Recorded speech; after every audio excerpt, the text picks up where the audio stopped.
नमस्कार दोस्तों, स्वागत है आपका हमारे YouTube चैनल स्टडी ज्ञान 785 पर।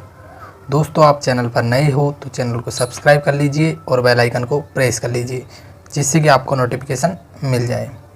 ठीक है दोस्तों, सबसे पहले तो आपको जो है 15 अगस्त की हार्दिक शुभकामनाएं। और दोस्तों, आज जो है 77वां स्वतंत्रता दिवस मनाया गया। इसके अलावा 76वीं वर्षगांठ मनाई गई थी। ठीक है, तो इसके लिए आप सभी को मेरी तरफ से जो है 15 अगस्त यानी कि स्वतंत्रता दिवस की आपको हार्दिक बधाइयाँ, शुभकामनाएं। अच्छे से तैयारी कीजिए, अब तक नहीं की तो आज से स्टार्ट कर दीजिए अपनी तैयारी को।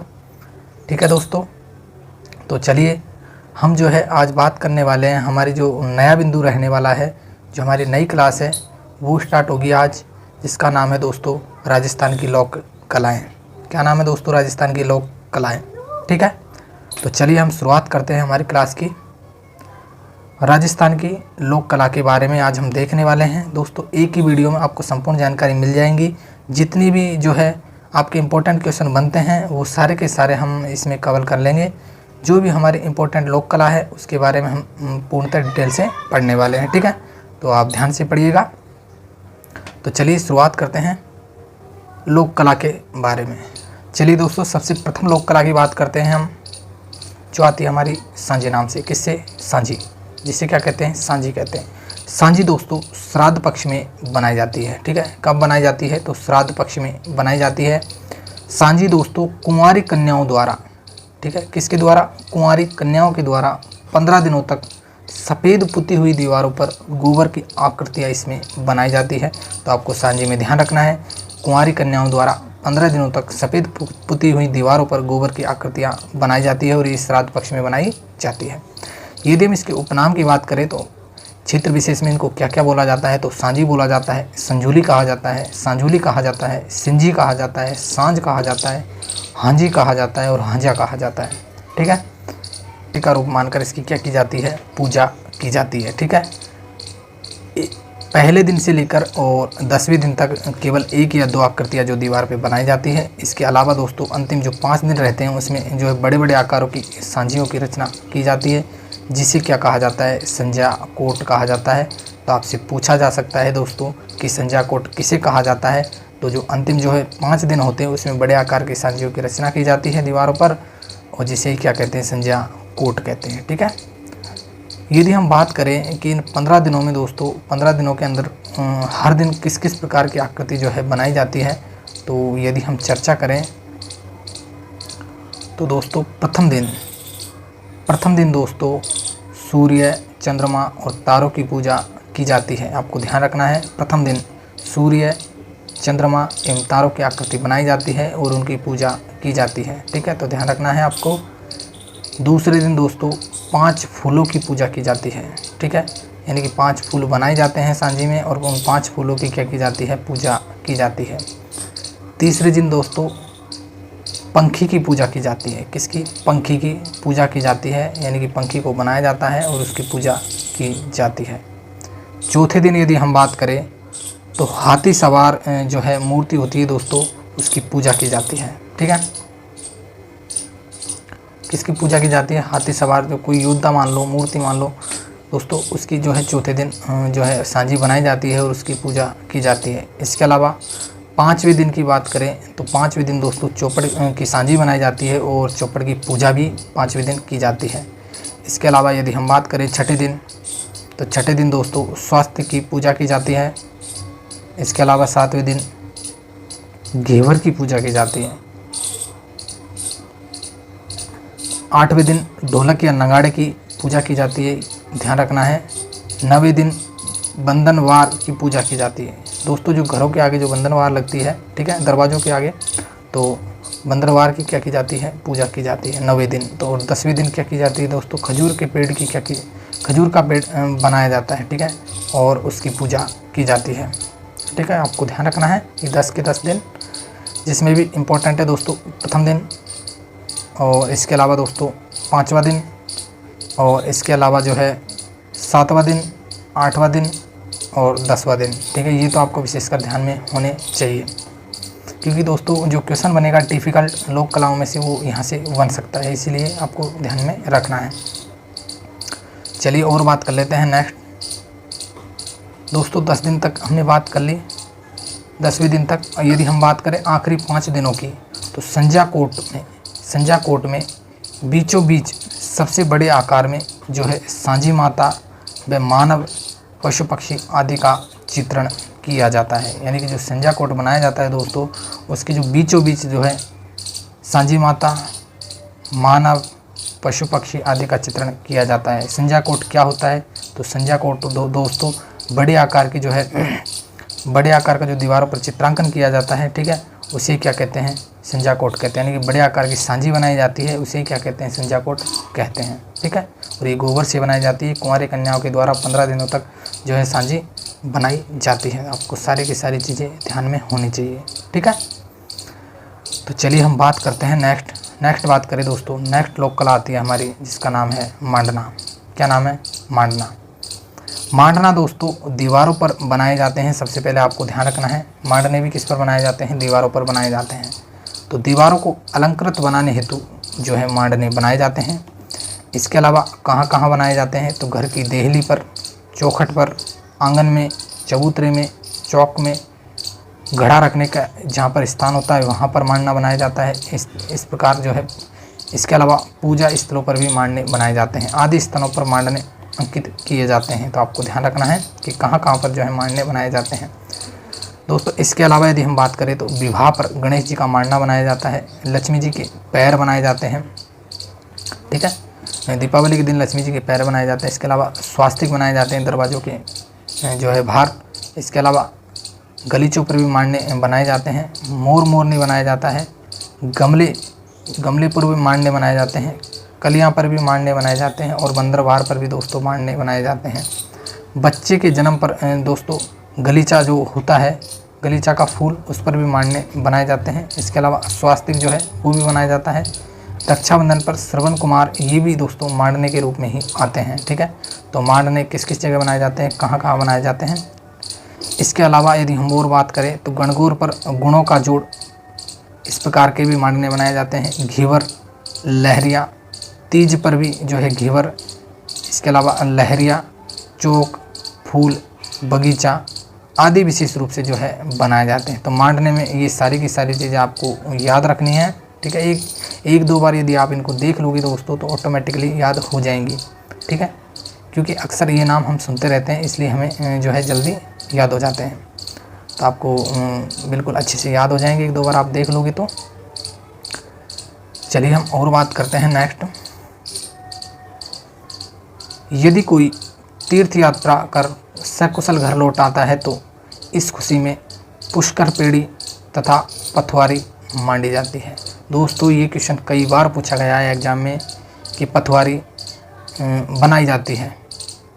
तो जब कोई व्यक्ति तीर्थ यात्रा पर जाता है और सकुशल वह घर लौट आता है तो पुष्कर पेड़ी तथा पथवारी जो है मांडी जाती है, ठीक है। इसके अलावा बात करें मांडनों में दोस्तों त्रिकोण, चतुष्कोण, षटकोण, अष्टकोण, वृत्त, इनकी जो है आकृतियाँ, इस प्रकार की जो है मांडने बनाए जाते हैं। इस प्रकार की आकृतियों के मांडने बनाए जाते हैं। मांडने त्रिकोण भी हो सकते हैं, चतुष्कोण हो सकते हैं, आयताकार हो सकते हैं, षटकोण हो सकते हैं, अष्टकोण हो सकते हैं, वृत्ताकार हो सकते हैं, ठीक है। किसी भी प्रकार के दोस्तों मांडने हो सकते हैं। तो आपको ये ध्यान रखना है। ये दोस्तों अत्यंत सरल होने के साथ ही अमूर्त व ज्यामितीय शैली का अद्भुत क्या है, सम्मिश्रण है, ठीक है।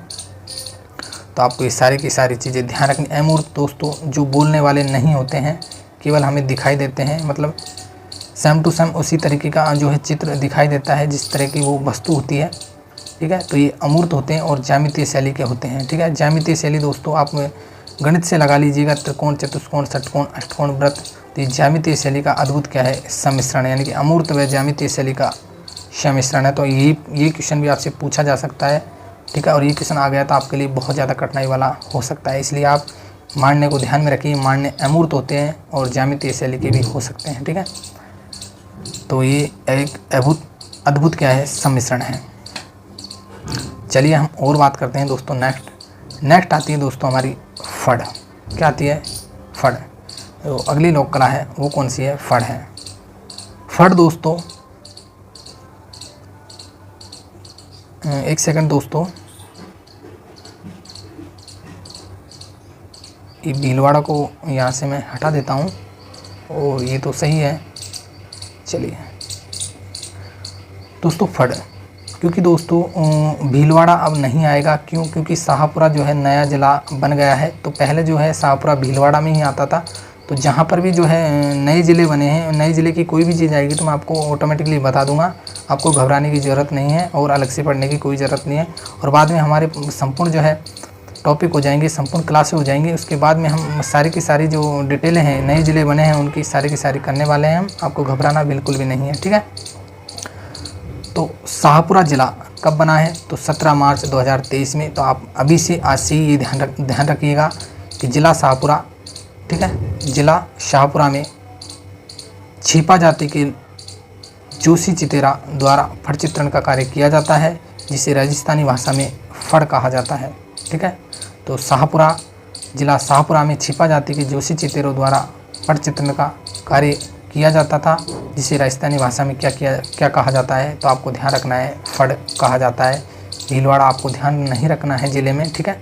शाहपुरा ज़िले में आप ध्यान रख सकते हो, ठीक है दोस्तों। पहले ये कस्बा था, अब ज़िला हो गया, तो ज़िले के संदर्भ में आप ध्यान में रखिएगा, ठीक है। यदि ऑप्शन में भीलवाड़ा आ जाए तो भीलवाड़ा नहीं करना है, ज़िले के संदर्भ में क्या करना है? शाहपुरा करना है, ठीक है। और यहाँ पर तो दोस्तों शाहपुरा ही रहेगा कि भीलवाड़ा ही रहेगा, सॉरी। भीलवाड़ा निवासी सिरलाल जोशी इस शैली के प्रमुख क्या थे? चित्रकार हैं। तो आपको ये भी ध्यान में रखना है, ठीक है। तो आपको यहाँ पर थोड़ा सा जो है करेक्शन करना है, आपको नोट्स बनाने हैं तब, ठीक है। मैंने आपको बता दिया कि भीलवाड़ा नहीं करना है, इसकी जगह क्या करना है? ज़िला शाहपुरा करना है, ठीक है। ज़िला शाहपुरा में छिपा जाति के जोशी चितेरे द्वारा पट चित्रण किया जाता है, जिसे राजस्थानी भाषा में फड़ कहा जाता है। यहाँ पर तो आपको भीलवाड़ा ही रहने देना है। क्यों? क्योंकि दोस्तों सिरलाल जोशी कहाँ के हैं? तो भीलवाड़ा के हैं। तो भीलवाड़ा निवासी सिरलाल जोशी इस शैली के प्रमुख क्या थे? चित्रकार थे, ठीक है। तो चलिए हम बात करते हैं नेक्स्ट बात करें दोस्तों, तो फड़ जो है भोपों के लिए निर्मित की जाती है। सबसे पहले यही ध्यान रखना है कि फड़ किन के लिए जो है निर्मित की जाती है? तो भोपों के लिए निर्मित की जाती है। ये भोपे फड़ को लकड़ी पर लपेटकर गांव-गांव जाकर पारंपरिक वस्त्रों में रावण हत्था या यंत्र जो है वाद्य यंत्र की धुन के साथ कदम थिरकाते हुए इसका क्या करते हैं दोस्तों? वाचन करते हैं। तो आपको ध्यान रखना है, फड़ का वाचन रावण हत्था या फिर यंत्र वाद्य यंत्र की जो है धुन पर किया जाता है। और जो है भोपे जो होते हैं गांव-गांव जाकर जो है अपने पारंपरिक वस्त्रों में जो है कदम थिरकाते हुए इस फड़ का क्या करते हैं? वाचन करते हैं, ठीक है। तो आपको इसके बारे में ध्यान में रखना है कि फड़ किनके द्वारा जो है वाचन किया जाता है फड़ का, और वाद्य यंत्र कौन कौन से होते हैं। यह लोकनाट्य, गायन, वादन, मौखिक साहित्य, लोक धर्म का एक अनूठा संगम है। तो ये सारी की सारी जो बात है आपको ध्यान में होनी चाहिए। जो फड़ होती है दोस्तों, उसको गाते समय सारी की सारी चीज़ें आ जाती है, उसमें लोकनाट्य भी उसमें सम्मिलित हो जाता है। इसके अलावा भूपों के द्वारा गाया जाता है तो वो गायन में आ जाता है। इसके अलावा जो है वाद्य यंत्रों को बजाया जाता है तो वो वादन शैली में आ जाता है। मौखिक साहित्य, ठीक है, तो मौखिक साहित्य भी जो है भोपों के द्वारा एक अनूठे तरीके से जो है कहा जाता है, गाया जाता है, और ये लोक धर्म की श्रेणी में भी आ जाता है, ठीक है। तो इस चीज़ का क्या है, ये सारे के सारे एक तरीके से अनूठे संगम हो गए, ठीक है। तो लोकनाट्य का यह क्या है? एक अनूठा संगम है, आपको ध्यान रखना है। इसमें लोक देवताओं के जीवन की अनेक प्रसंगों व उनसे संबंधित चमत्कारों को चित्रित किया जाता है, ठीक है। जो फड़ होती है दोस्तों, कपड़े की जो फड़ होती है, उस पर लोक देवताओं के जीवन के अनेक प्रसंग व उनसे संबंधित चमत्कारों को क्या किया जाता है?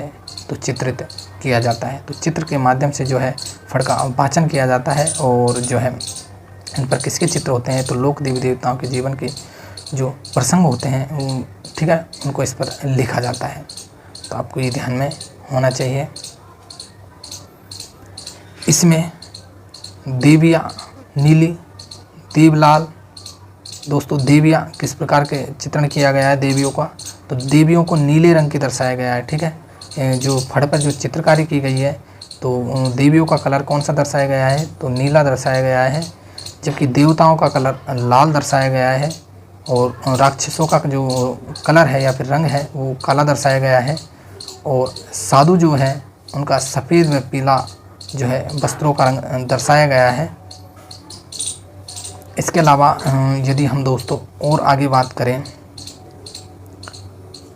साधु सफ़ेद या पीले रंग के जो है वस्त्रों में दर्शाए गए हैं और सूर्य व वीरता के प्रतीक सिंदूरी व लाल रंग में क्या है दर्शाए गए हैं। तो ये सारे के सारे जो है आपको सारी की सारी चीज़ें ध्यान रखनी है कि देवियों का कलर कैसा दर्शाया गया है, फड़ में देवों का कैसे दर्शाया गया है, राक्षसों का किस प्रकार का जो है कलर दर्शाया गया है और साधुओं का किस प्रकार से दर्शाया गया है और सूर्यता व वीरता का जो कलर है प्रतीक है वो किस प्रकार किस रंग से दर्शाया गया है, ये भी आपको ध्यान में रखना है। क्योंकि दोस्तों यहाँ से यदि क्वेश्चन बन गया तो आपके लिए डिफ़िकल्ट हो सकता है। ठीक है, तो इसलिए आपको छोटी छोटी बातें हैं इनको थोड़ा सा ध्यान में रखना है बस। तो चलिए हम और बात करते हैं नेक्स्ट। फड़ में सर्वप्रथम सिंदूरी रंग, सबसे पहले फड़ में दोस्तों सिंदूरी रंग जो है भरा जाता है। उसके अलावा शरीर में फड़ में सर्वप्रथम सिंदूरी रंग किस में भरा जाता है दोस्तों? शरीर में। हरा व लाल रंग कपड़ों में भरा जाता है और भूरा जो रंग है वह वास्तु निर्माण में और अंतिम रेखा दोस्तों या इसे बोलते हैं खुलाई काले रंग में की जाती है। ठीक है, तो आपको ये ध्यान रखना है। मतलब दोस्तों जिस प्रकार से ये एक प्रकार से फड़ है, एक प्रकार से क्या है दोस्तों फड़ है। तो हम यदि बात करें ये मान लीजिएगा देवी है। ठीक है, ये देवी है तो इसके शरीर में दोस्तों किस प्रकार का रंग भरा जाएगा? तो शरीर में भरा जाएगा किस प्रकार का? तो सिंदूरी रंग भरा जाएगा। ठीक है, किस प्रकार का? सिंदूरी रंग भरा जाएगा।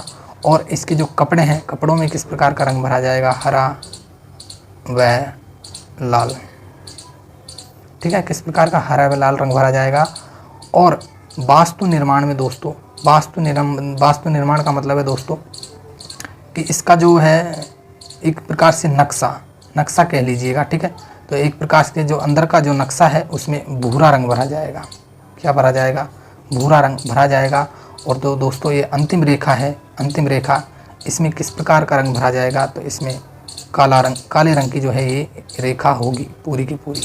ठीक है, तो इस प्रकार से आपको ध्यान रखना है फड़ के बारे में कि शरीर के अंदर किस प्रकार का रंग है, कपड़ों में किस प्रकार का रंग और वास्तु निर्माण में किस प्रकार का रंग, और यदि हम बात करें अंतिम रेखा जिसे बोला जाता है खुलाई, उसमें किस प्रकार का रंग जो है भरा जाएगा।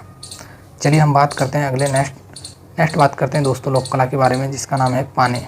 ठीक है, अक्सर आपको सभी को पता होगा दोस्तों लोक कलाओं के बारे में, तो लेकिन गलतियां हो जाती है तो आपको गलतियां नहीं करनी है।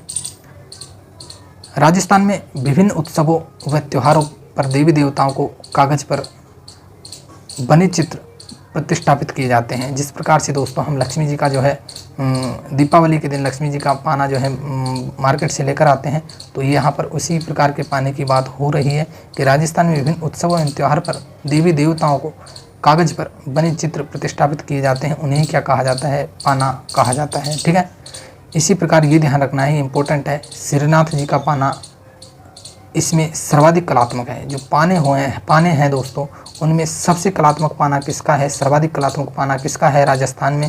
तो श्रीनाथ जी का पाना सबसे जो है कलात्मक पाना है, जिसमें 24 श्रृंगारों का क्या है दोस्तों? चित्रण है। ये आपको ध्यान रखना है, 24 श्रृंगारों का चित्रण किसके पाने में है? तो श्रीनाथ जी के पाने में है।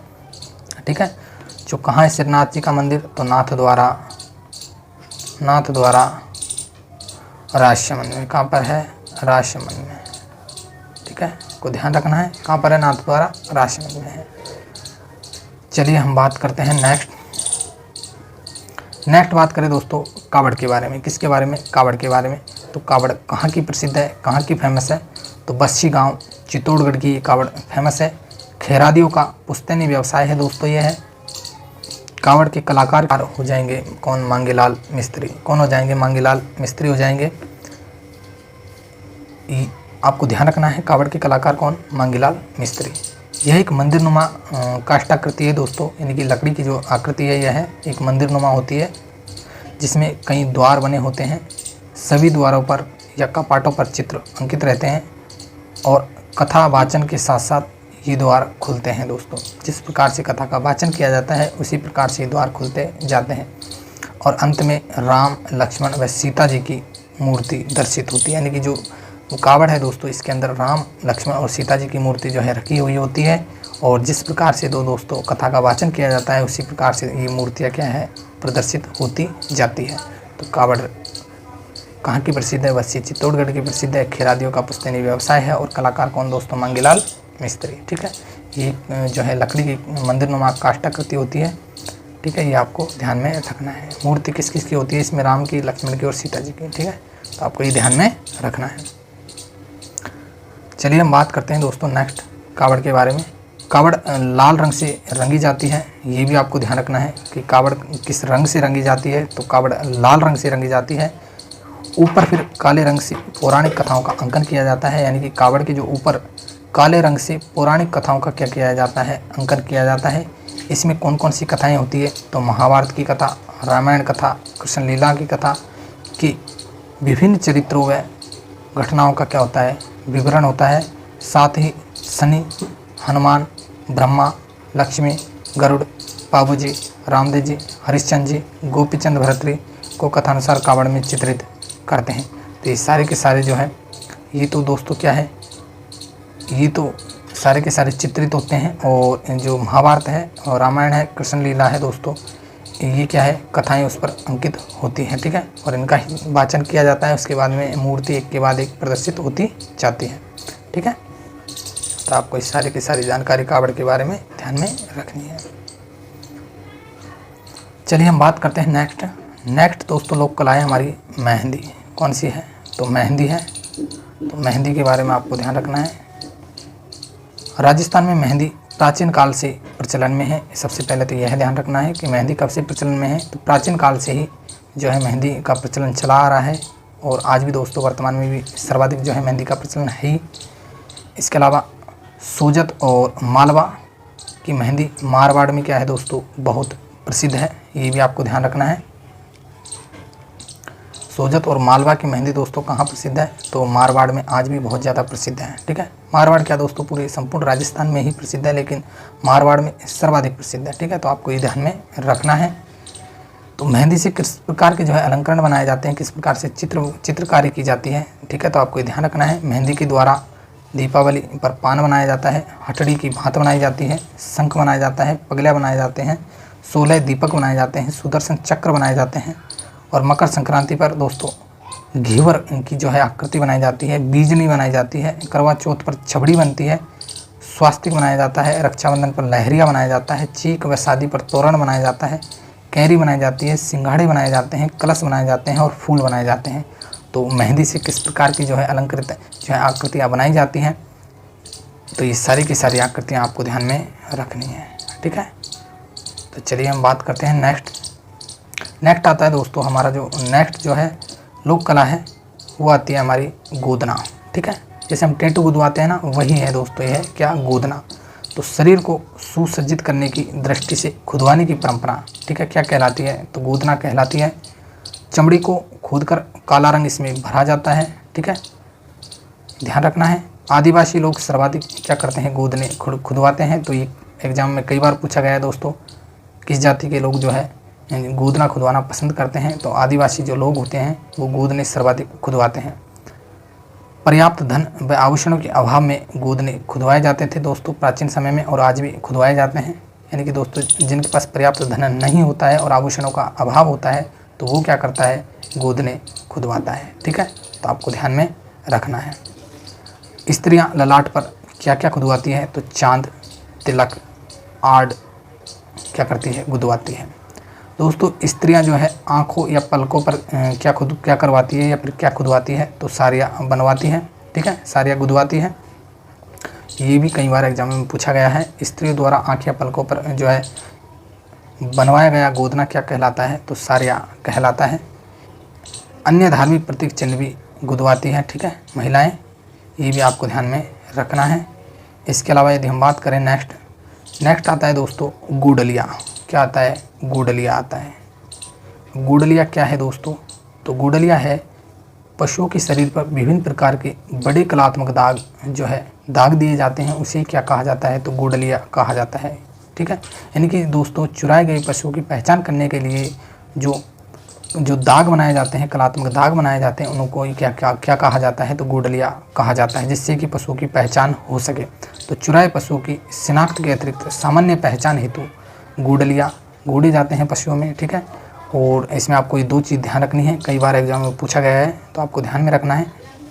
दागने की प्रक्रिया क्या कहलाती है? तो दागने की प्रक्रिया दोस्तों, पशुओं को दागने की प्रक्रिया क्या कहलाती है? तो अटेरना कहलाती है।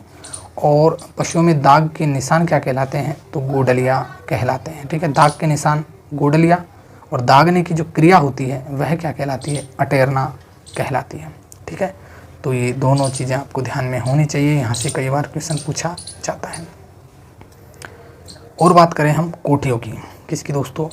कोठिया एक लोक कला है। इसमें भी यदि हम बात करें तो ग्रामीण क्षेत्रों में भंडारण हेतु कलात्मक कोठियाँ निर्मित की जाती हैं, जिसमें अनाज, दूध, दही, घी आदि रखे जाते हैं, ठीक है।